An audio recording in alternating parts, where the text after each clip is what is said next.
Hello, is that mister Abhimanyu? हाँ जी, कौन? अभिमन्यु जी, मैं .com से बोल रहा हूँ। आपने 5 दिन पहले ये पावर बैकअप बैटरी मोबाइल के लिए बुक किया था। हाँ जी, किया था। 3 दिन के बाद डिलीवर हो जाएगा सर आपके घर पे, और 3 दिन में होगा? हाँ, 3 दिन में हो जाएगा। कैश ऑन डिलीवरी है सर। मैं एक चीज बताना चाह रहा हूँ, आपने एक पावर बैकअप वो किया था, पावर बैंक बुक। हाँ, एक ही किया था मैंने। सर हम 2 भेज रहे हैं, तो आप कैश ऑन डिलीवरी 2 की पेमेंट कर दीजिएगा आप घर पे। 2 क्यों? सर ऐसे ले लो 2। नहीं यार, मैंने एक ही मंगाया, तो आप एक ही दीजिए ना। तो 2 ले लीजिए ना सर, 2 में फायदा है। यार 2 चाहिए ही नहीं मेरे को, एक ही चाहिए, तो एक ही सर दीजिए 2 ना। लेके देखिए ना, आप जब पैसा है तो 2 ले सकते हैं ना। पैसा है तो क्या करूं, 10-10 ले लूं क्या खामा खा के? यही तो चक्कर है सर। पैसे के मामले में आप जब रेस्टोरेंट में जाते हैं, वहाँ पे आप 2 आदमियों का खाना ऑर्डर करते हैं, वो होता है 7 आदमियों का खाना। वहाँ पे क्यों नहीं ख्याल रखते आप?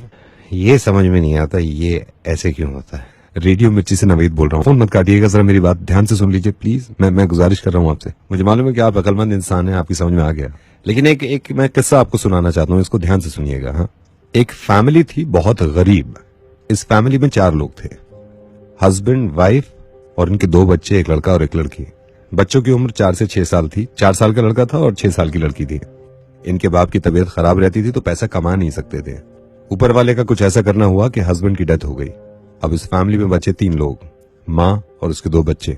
जब हस्बैंड की डेथ हुई तो इनके पड़ोसियों ने मिलकर खाना किया और इनके यहाँ खाना भेजा। खाना वाना खाया सबने। इसके बाद 3-4 दिन निकल गए। इनके हालात और ज्यादा खराब होते रहे। बीवी ने बच्चों का पेट भरने के लिए कुछ लोगों से उधार मांगा।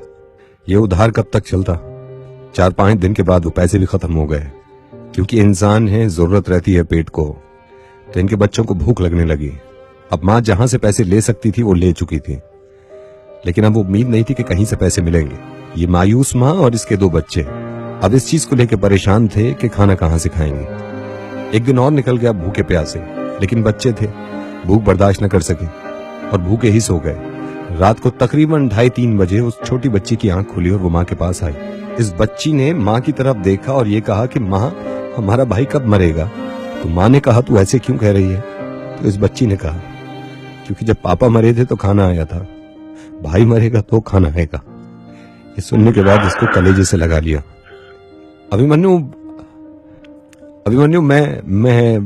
मैं ऐसी बातें करना चाहते ही नहीं हूँ, ना मुझसे हो पाती हैं, लेकिन मजबूर हो जाते हैं। और इतना बड़ा गुनाह नहीं है ये, लेकिन अगर सोचें कि कुछ लोगों के लिए ये खाना ये बहुत जरूरी होता है, बहुत जरूरी, तो मेरी आपसे ये दरख्वास्त है और सभी से, जितने लोग ये सुन रहे हैं, अगली बार आप जब भी किसी रेस्टोरेंट में, किसी होटल में या किसी घर की पार्टी में कुछ खाना बनाएं, प्लीज इतना ही लीजिएगा जितना आप खा सकते हैं, और कोशिश करिएगा कि बचा हुआ खाना उनको दे दें जो लोग इस खाने से जी सकते हैं। यार मैं आपको बता रहा हूँ, चाहे मैं अब मर जाऊं, लेकिन इस चीज का पक्का ख्याल रखूंगा। प्लीज ख्याल रखिएगा, प्लीज ख्याल रखिएगा। Thank you so much Abhimanyu, और बहुत बहुत शुक्रिया समझने के लिए। Thank you.